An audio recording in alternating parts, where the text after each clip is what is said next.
damas y caballeros, niños y niñas, criaturas y seres cubistas, bienvenidos a un nuevo episodio de Pregunta Labio. Esta semana, el señor Podcast La Silla, a través de un comentario, nos pregunta ¿qué es realmente la vida y por qué tenemos que morir? Pues bien, desde una perspectiva científica, la vida, más que un atributo en sí, es un conjunto de características las cuales los científicos buscan en cualquier cosa que encuentren para poder clasificarlo como vida.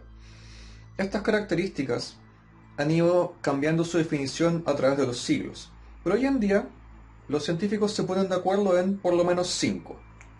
La primera, la vida crea orden a partir del caos.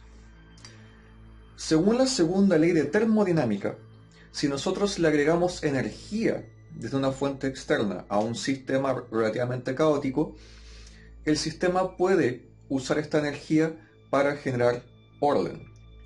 ¿Qué fuente de energía tiene la vida?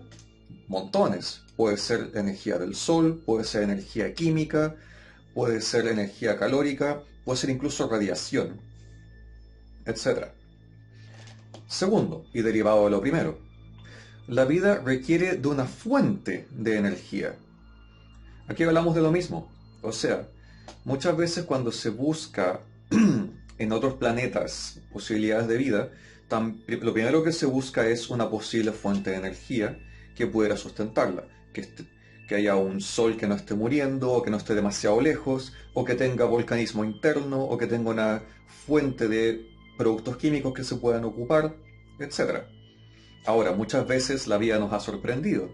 Por ejemplo, en el fondo del océano, se ve que hay vida sustentada por volcanes hidrotermales, que lanzan una serie de sustancias calientes desde el fondo de la Tierra.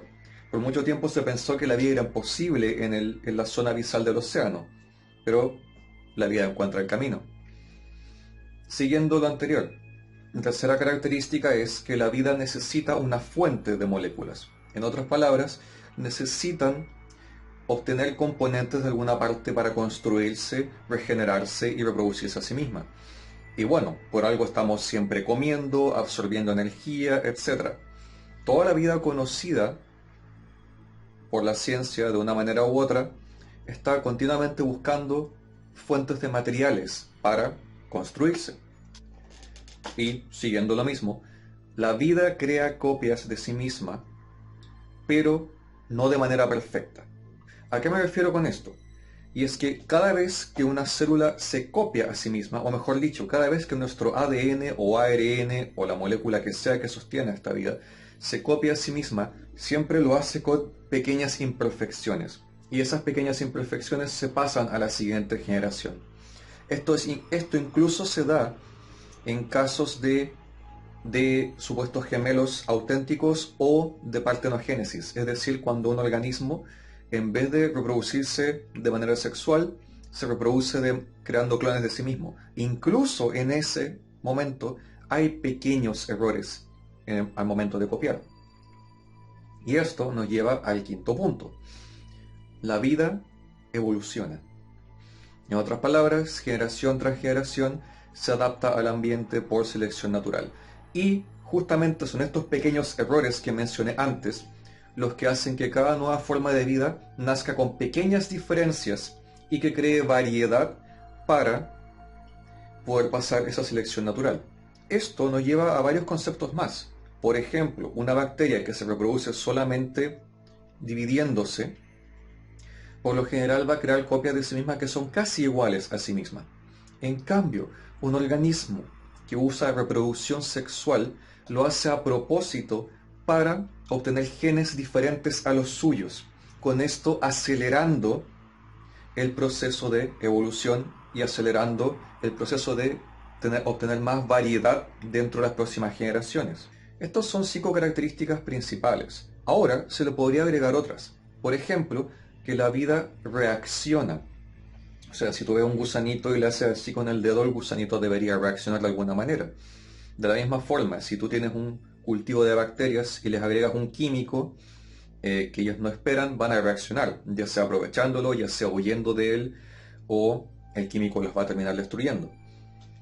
Y así, incluso organismos que no se mueven o que entre comillas no se mueven como una planta van a reaccionar a distintos factores como el sol, el suelo, la humedad, etc.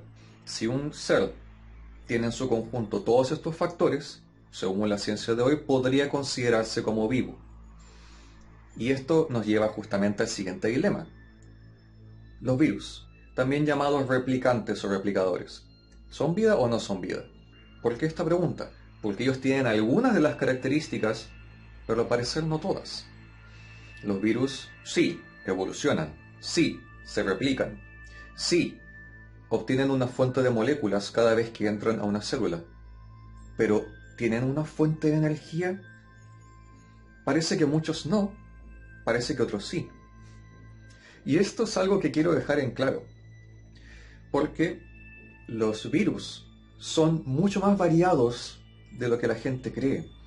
Algunos tienen ADN, otros ARN, algunos una sola hebra de material genético, otros dos, algunos tienen una cápsula, otros tienen una envoltura celular, algunos son capaces de generar algunas proteínas con algo de maquinaria interna, otros no tanto, etc. Aún hay mucho que se está investigando sobre los virus. Si los virus estuvieran vivos, eso querría decir que existe una forma de vida menos compleja que la célula, de la cual las células podrían haber evolucionado. Si los virus, en cambio, no están vivos, eso querría decir que la materia inorgánica efectivamente puede organizarse en algo un poco más organizado que ella misma. O sea, en cualquiera de los casos hay evolución. Y otra cosa muy importante, los virus no son los únicos replicantes que existen. Existen muchas otras formas de seres que están en este umbral entre lo que nosotros llamamos vivo y no vivo. Y todos y cada uno de ellos parecen contarnos una historia sobre cómo la materia inorgánica puede tomar algunas propiedades de la vida y cómo estos podrían haberse relacionado con la vida celular que nosotros conocemos. Y esto nos lleva a la otra pregunta. ¿Por qué tenemos que morir? Pues técnicamente no tenemos que hacerlo. Existen experimentos con cultivos de células humanas que han sido continuamente nutridas con los nutrientes que necesitan para seguir existiendo y las células simplemente siguen allí, no mueren. La apoptosis como fenómeno que ocurre en nuestro cuerpo es cuando una célula por sí misma o por órdenes químicas del tejido que estas mismas componen decide morir. En cierto modo, la mayoría de las células de nuestro cuerpo no mueren, sino que se suicidan cuando se les da una cierta orden. Ahora, ¿por qué pasa esto?